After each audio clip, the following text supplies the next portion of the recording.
సావిత్రిబాయి పూలే జయంతి సందర్భంగా జిల్లా పరిషత్ కార్యాలయం వద్ద ఉన్న విగ్రహాలకు పూలమాలలు వేసి ఉమ్మడి పశ్చిమ గోదావరి జిల్లా పరిషత్ చైర్పర్సన్ గంటా పద్మశ్రీ ప్రసాద్ నివాళులు అర్పించారు.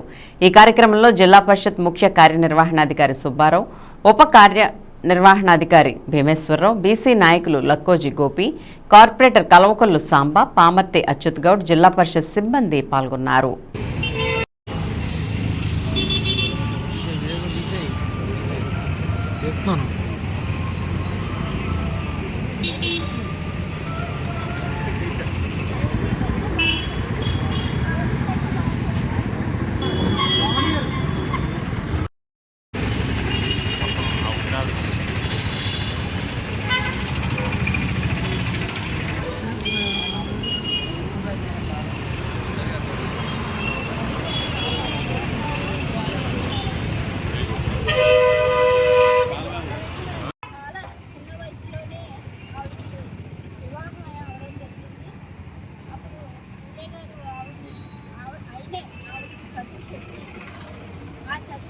చెప్పడమే కాకుండా ఉపాధ్యాయురాలుగా కూడా గుర్తించారు.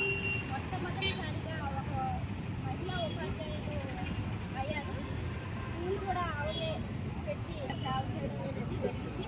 అంత మహనీయురాల్ని గుర్తు చేసుకొని అనేది మా అందరికీ కూడా గర్వకారణంగా ఉంది. కాబట్టి ఇది ప్రతి మహిళలకి రాబోయే తరాలకు కూడా తెలియజేయాలని బురదది చల్లేసేవాళ్ళు. అప్పుడు మళ్ళీ ఆవిడ స్కూల్కి వెళ్ళి ఆ చీర మార్చుకుని ఆ టీచింగ్ అది చేశారు.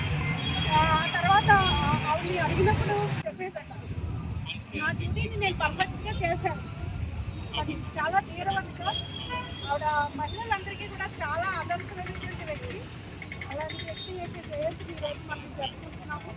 అందరూ కూడా ఆవిడ ఆదర్శంగా తీసుకుని డెడికేషన్తో ఉండి సమాజ అభివృద్ధికి దోహదపడాలని కోరుకుంటూ ఈ అవకాశం ఇచ్చినటువంటి వారికి ధన్యవాదాలు.